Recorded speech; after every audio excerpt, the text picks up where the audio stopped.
Okay, we are live, and it's a very quite gritty but really important chat we're going to have today with Eleanor Manley, co-founder of Metta Space, which is a sexual harassment reporting and support platform. And I was quite flabbergasted on the statistics of 99.8% of people who experience sexual harassment at work never report it, which I find just shocking, especially in this day and age. It's kind of, post Me Too and women more punchy. And so just start us off at the beginning of why.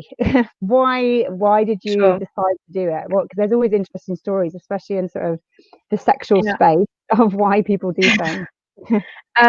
So in our specific case, so I just came out of a master's in data science. It was a fantastic experience, and I was with 40% of the class were women, which is far higher than the usual workforce. So it was an amazing environment to be in. But unfortunately, half the women in the class were sexually harassed by one individual, and I just saw all of their grades go down. They just were really mentally drained by the thought of coming to school, doing group projects with this person. So we started doing, my co-founder and I remember the day she was like, Eleanor, we have to do something bigger. And I was like, oh, okay, we'll create a WhatsApp group. And she's like, no, bigger. And so we were fortunate that our uni has a venture lab. It's like a incubator. So we signed up. We didn't know what our solution would be, but we knew that there was a problem there with sexual harassment. And so we started doing focus groups, and we realized that it wasn't just our class, but it was every single class in the university. So then we expanded that to companies, and we spoke to companies, and it was the same trend happening again and again and again. And the statistic that you gave, that 99.8% of people don't report it, but what also really shocks me is that women are more likely to resign than to report a case of sexual harassment. And one of the main arguments that we get sort of against what we're doing is the fear of false reports. And there's just no statistical evidence that false reports represent any sort of statistical percentage currently within reports, because there are so few of them already. So that's kind of how it all started. And what's your like passion behind it? What's the drive and purpose? What do you want to achieve with it? The thing that I always say, everyone, you've got a fire in your belly that just makes you do something. Definitely for us, it's the ethical side of just wanting to make the lives of individuals experiencing sexual harassment better, because in the workplace it's quite black and white. So we're tackling it from that approach, where there should be no sexualized behavior in the workplace apart from if it's completely consenting. And when we take that approach, and we're really trying to push towards gender equality, because it does occur more frequently to women than to men. So the statistic is that 60% of women experience sexual harassment at work and 30% of men. But what's most interesting about this statistic is that that's if you ask an individual, oh, have you been sexually harassed?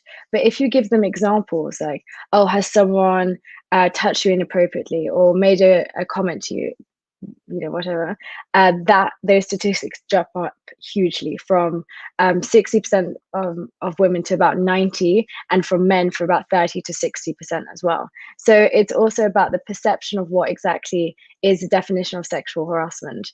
And that really, the more we talk to people, the more we see that it's needed, and that definitely drives us to keep going, even if it is a bit of a difficult subject to address. And then but on that, it's like, the underreporting and people not knowing, as you said it. So I have conversations with people, and they're just telling a story, and you go, that's not right.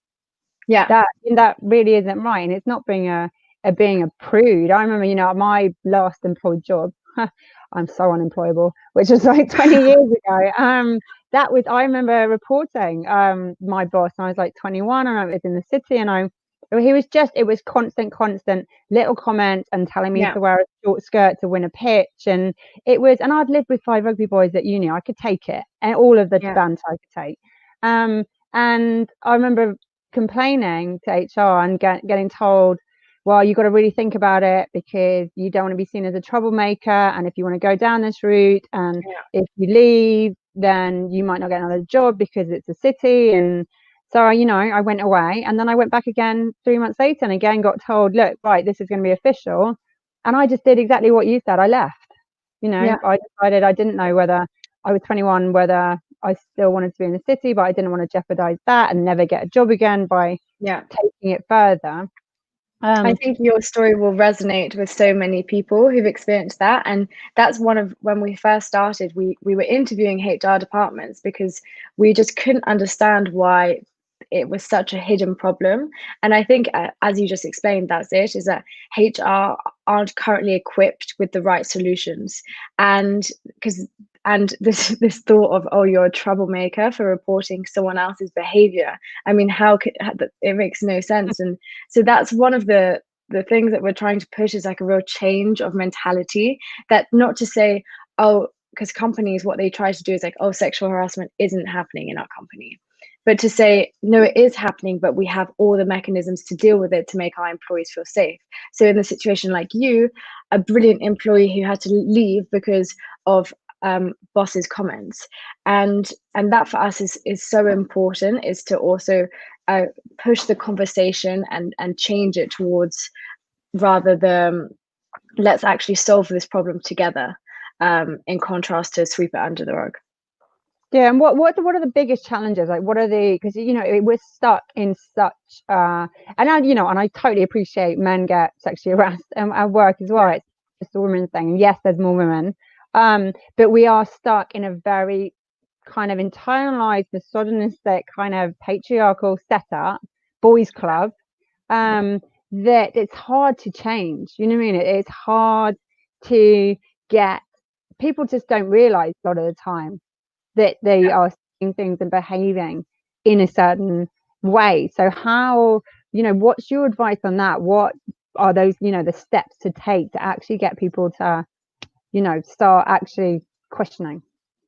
I think, well, we can't ever achieve gender equality if just one half is pushing for it, and it has to be something that everyone, man and women, are coming together for. But what I find most interesting is when I do have conversation with men, they perhaps it's just a conversation that they've never had before, but they're really supportive, and they're like, no, I do understand.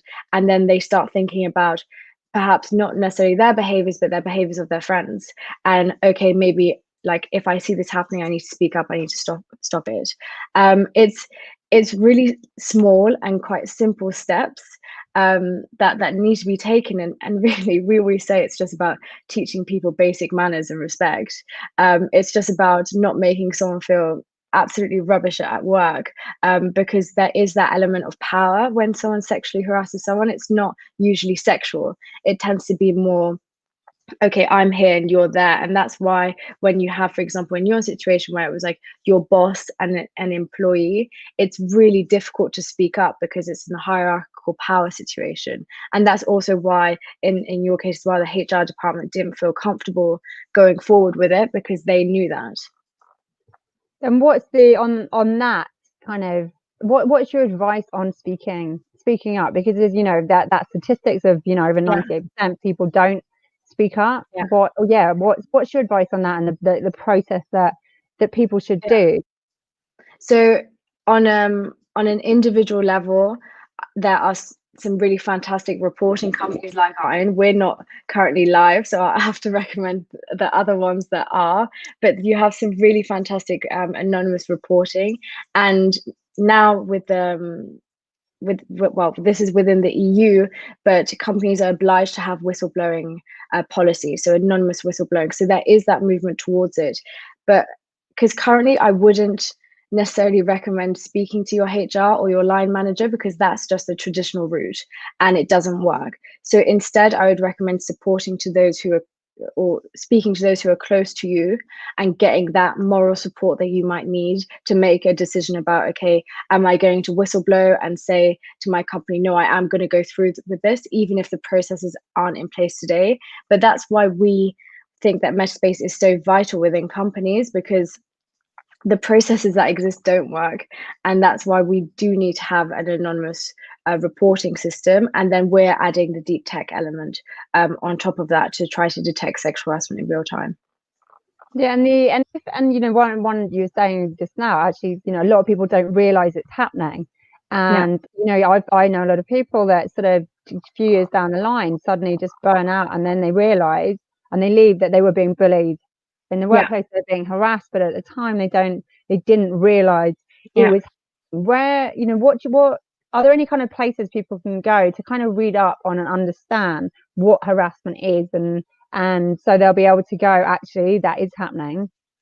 Yes, we do have our own support document, and we're always working. We have a research department, and we're producing over the next few months research about the legal definitions of sexual harassment. So I can definitely provide you with all of that. Obviously, we're not UK based, so there are different platforms. But for example, there's a reporting company called Volt that do purely anonymous reporting. So don't have if you don't have that within your company today in the UK, you should. I think it's also up to individual employers to speak up and demand for their services. And then you have other companies like I think they're called Tao Jane, and they do HR training and support programs for harassment and bullying at large. These companies tackle the problem of harassment like on a larger scale than we do, because as we're looking at deep tech, we want to be more specific. Can't by looking at racism, bullying. It's just with an algorithm, it's better to be really, really specific. And for us, obviously, we're passionate about solving the issue of sexual harassment. And you've got a master's in big data, haven't you? Yeah. So explain. That's the thing. It's like sort of the deep. You talk about deep tech NLP, and I'm like, I was reading that, going, no idea. And what? Yeah. Explain more. I mean, what when you talk about that and well, I know what NLP is, but that deep tech and using that to kind of solve the problem. How are you doing that? I mean, what's that process? What does it mean in like layman's English? Yeah.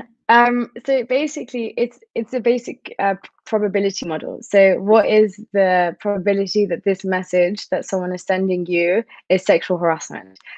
What's really important in our case is we really want to avoid putting our own bias into this algorithm, because the way that I view sexual harassment is different from how you view it, and we can't impose those views on someone else. So for example, if I would send you a bit of a risky message at work, it shouldn't automatically be flagged up as sexual harassment, because the computer can't begin to grasp our relationship, for example, be it banter at work. Or so that's why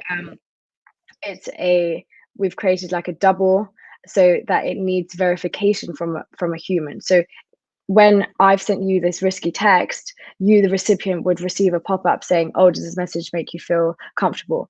If you say, no, it makes me feel uncomfortable, we then give you the option, okay, you can report it straight away through us. And if you say, no, actually, this makes me feel comfortable, and that learns that for you, in this specific case, talking to me, this isn't sexual harassment. So it's about it's because I think we, like my co-founder and I, we both come from very different cultures, and we really want to ensure that we're not imposing our view of sexual harassment on anyone, but rather, instead of seeing it as one set definition, which unfortunately is in legal text today, but rather to see it as a spectrum of acts that, if it makes you feel uncomfortable, then it's wrong. So that's kind of the basis of the algorithm that we've created.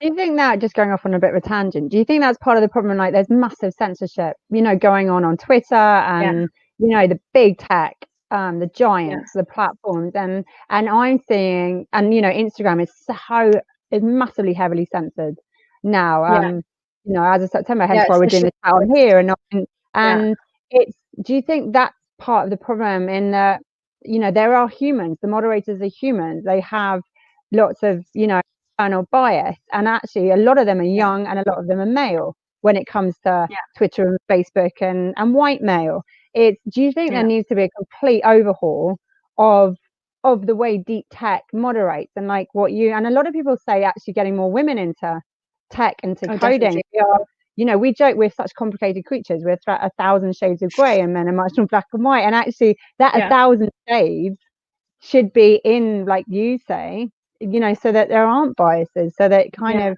you see everything, if that's, you know, what possible. I think is fascinating is that like the tech world is dominated by men, but the first programmers were women because it was seen as secretarial, it was secretarial work, and then there was obviously this huge overhaul, and like now it's you know, the tech bros.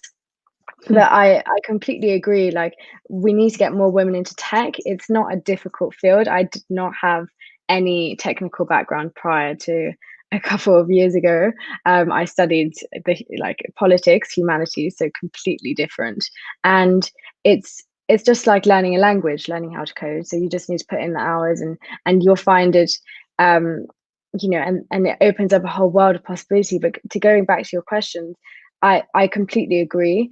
You can't ever get rid of bias when there's a human coding. It's just what it is. But it's about mitigating those biases and saying, like, for example, I know what my own biases are because I know, like, I'm very black and white when it comes to sexual harassment at the workplace. I don't believe that any there should be no sexualized behavior that makes anyone feel uncomfortable.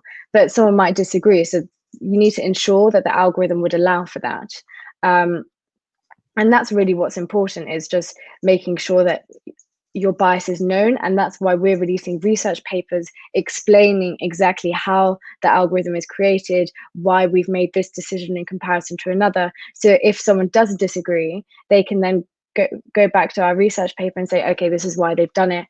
Actually, I'm going to do it in a different way, for example. Yeah, and that's all going into an app, isn't it?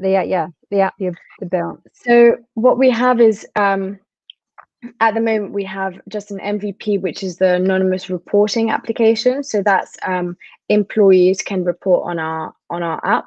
That's being piloted currently. And then on the other hand, we have an analytics dashboard so that HR departments or whoever is dealing with the sexual harassment cases within companies can actually check what reports are coming in. And what's really important to us is we've also included a messaging platform so that you can still message and try to resolve the issue anonymously between HR and the person reporting. Because when we first started, it was just, you know, oh, the reporting app.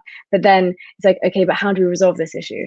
That's why we wanted to include the messaging. And then finally, the natural language processing algorithm would actually plug into workplace communications.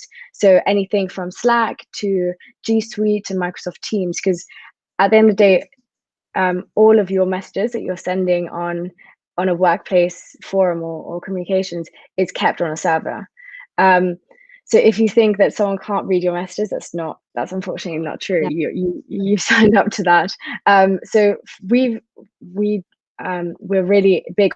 We definitely don't want any breaches of privacy, so that's why it's completely anonymous even for the algorithm. And it would only be when someone is reported that their name would flag up. It's a really good idea, because actually, you know, I think it's that personalization, isn't it, that makes a lot of people, it stops a lot of people, because it's that fear of being sacked or being judged or being seen as a troublemaker. Or so actually that whole anonymous, yeah, no, it's really clever. And for people like companies, because also it's a complete minefield. It's a minefield of, you know, especially like post Me Too, of, you know, men are terrified a lot of the time of like saying anything wrong and doing anything wrong. And I've seen, you know, studies actually, and I'm totally for Me Too, obviously, but I love looking at all the sides and all that, and seeing some that, you know, a lot of men have, you know, are now, you know, choosing to, they don't want to go on a work trip with a good looking female employee because they don't want to run into, they know they won't do anything, but they don't want to be, you know, applied, or it's, so it's kind of, there's a little bit of a backfire for I think that's what we're also trying to change, this perception, is that for example, one of the arguments we get is, if you have this algorithm, then no one will send any messages anymore, like any sexual harassment messages. And I'm like, okay, that's fine. Like, that actually is preventative. Like that actually means that our algorithm is working. So if we get no reports, then that's a good thing, because people think twice about it. But it's just a conversation. And if you're worried, especially if you're a man, it's worried, I think you need to be speaking to the women around you and just ask them about their experiences, because I've spoken to so many men and they just have no clue the things that everyday women go through. Like, since I was 14, I've had comments made to me, and I think I don't know a single woman who hasn't been sexually harassed. And and it's that then, behavior, isn't it? Sorry. yeah, Go and for it. 1 out of 5 women are assaulted, which is on the other side of the spectrum. So, the men don't realize, but they've probably know women who've been assaulted. I know many, and it's, we shouldn't stop this. Oh, I'm scared to do things, because that fear is an irrational one. Because women aren't out to get men, and as we mentioned earlier when we started this conversation, 99.8% of reports go unreported. So the likelihood of you getting a false accusation is 0. And if you are accused, then it's probably true. Yeah. And you need to start questioning your own behavior. Maybe you don't realize, and you need to have a bit of a think about your own behavior. But it doesn't necessarily mean that you're going to get the sack, or that your life is ruined. You just need to be open to the possibility of having a conversation, and accepting that maybe your behavior could be better. Yeah, and also probably for employers, thinking about their language, because there's also that bias in people to victim blame.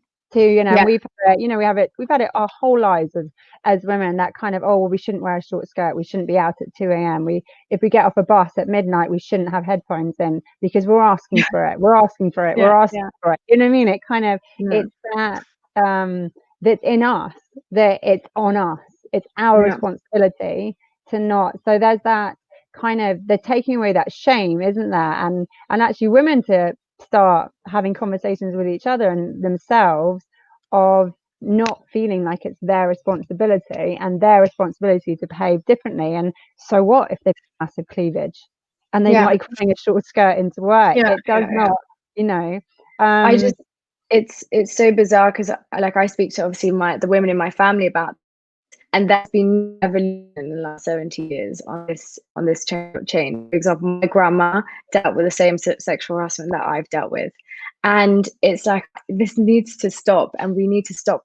Like, gender equality isn't going fast enough, and we need to stop being like, oh, these baby steps of let's go slowly. No, like, it's a time for change, and it's a great opportunity, because at the end of the day, gender equality is good business.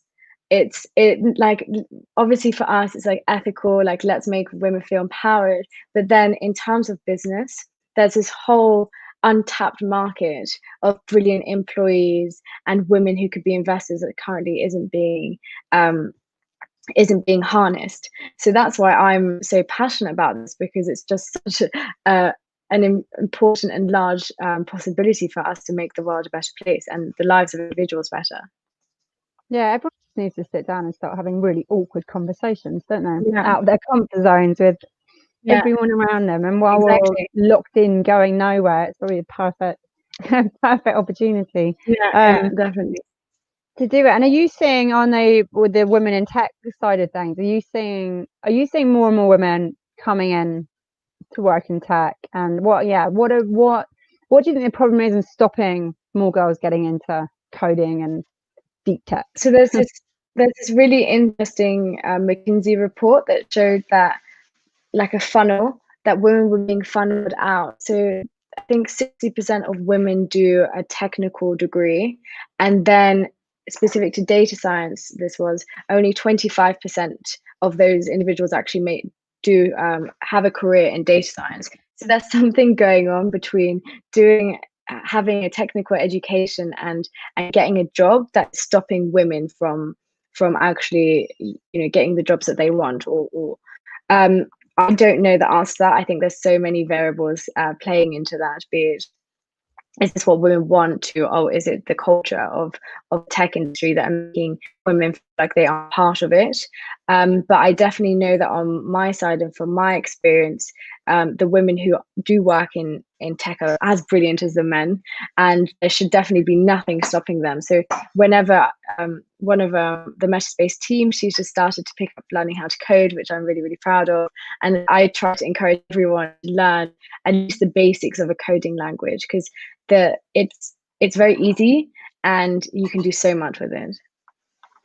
And Nonna, what would be your what would be your advice on, you know, people, like there are people like who watch this who, you know, we have a lot of our members who come and they have, you know, who their stories about, you know, harassment stories in the workplace and the home place and that, what I mean, what's your takeaway before we finish, sort of advice to people feeling that something's not right?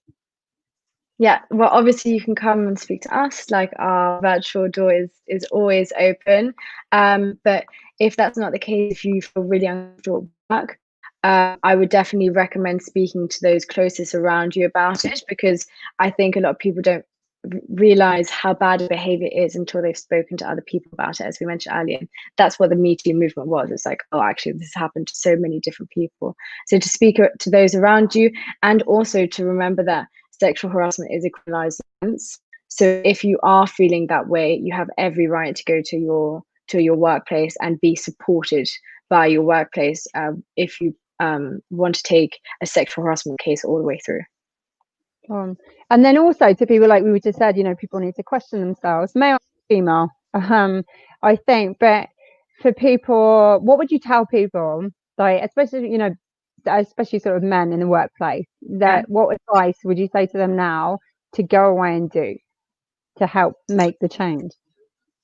Yeah, I mean, it sounds silly, but definitely just strike up a conversation with the women around you and just ask them, oh, what has happened to you over the last few years? Like, for example, instead of asking, like, have you been sexually harassed, ask them, like, how do you stop yourself from being sexually harassed? Because that's also a really interesting question. The things that women do to avoid getting into situations like that you talked about earlier, like make sure you're not wearing headphones in the bus. But definitely just that conversation with women, but also with the men. So, for example, if you see a behavior that you think is off, if it feels wrong, then even for a second, then it is. Then that's your cue. That's your moral cue to actually speak up. But at the end of the day, it's, you know, men shouldn't be scared about their own behaviors, because the majority of sexual harassment is perpetrated by a minority. So I think it's something like 90% of all sexual harassment cases are perpetrated by, you know, like 3% of individuals, something like that. So it's not, you know, it's important that we don't label men as harassers and women as victims, because that's not the case. Men can be the victims of sexual harassment, as can women, and women can perpetrate sexual harassment, even though at a very, very small degree. But it's just important that we show that it's not a black and white, it's very, very grey. And it's about being aware, isn't it? Of it's very easy to kind of, if you don't think there's a problem and you don't feel a problem because Jack's okay, then you just sort of get on without really realizing. I remember, you know, a friend's husband, she was saying that she was, you know, she was talking, we were out having drinks and that, you know, she gets off the bus. When she gets off the bus at night, then she takes this route under the street lamps around the park. And he was like, why don't you just walk across the middle of the park? It's like 10 minutes quicker. And she went, because it's not lit up and I don't feel comfortable. And he just suddenly went, do you know what? I've never really thought about it. He put his hands in the air and went, he just gets off the bus, walks straight across the park in the dark, does not even think about it. And he said he'd never even thought what goes through our heads, and why, you know what I mean, this constant kind of having to be safe because we don't want to be asking for it. And that's just a small example of, actually, he kind of said he then started thinking more about how we think, because you just don't have to think about it. And then a final one to people, you know, a lot of people have small businesses and there's no massive HR departments involved. What's your advice on, as an employer, because obviously that's also a big minefield of not getting into trouble, not, you know, knowing that you're not going to be sued as an employer, and the right way of doing things. What's your advice for employers? Yeah, I mean, for us, this is, unfortunately, I would love to say, oh, Metta Space is ready, but we're still in development, so I can't. But I mean, for us, in our business model, we want to give the possibility of small businesses having our service for free, because we want to ensure that everyone could afford it. But I would definitely, if you're just doing it on your own resources, I'm sure I'll have to find it, but I know there's free online reporting, anonymous reporting. So to tell your employees, you can use this, and then I'll receive the report anonymously. The main issue which comes from small businesses is that even anonymous, it's not hard to deduce who has probably reported that. And that's one of the reasons why people feel less comfortable reporting in small businesses.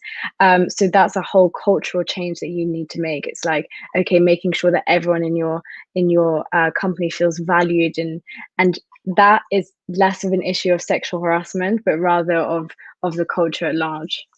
So it's a bit more of a tricky for small businesses for sure. You know, it's a freaking minefield, isn't it? Yeah. Absolutely. Well, do you know what? Definitely. Thank you so much for Yeah. coming on, and good luck with it. And when it's all live, Thank and you send it our so way. much. Tell you what, Yeah, I will. so if anyone went through my Slack channel, I'd probably be done, to be honest.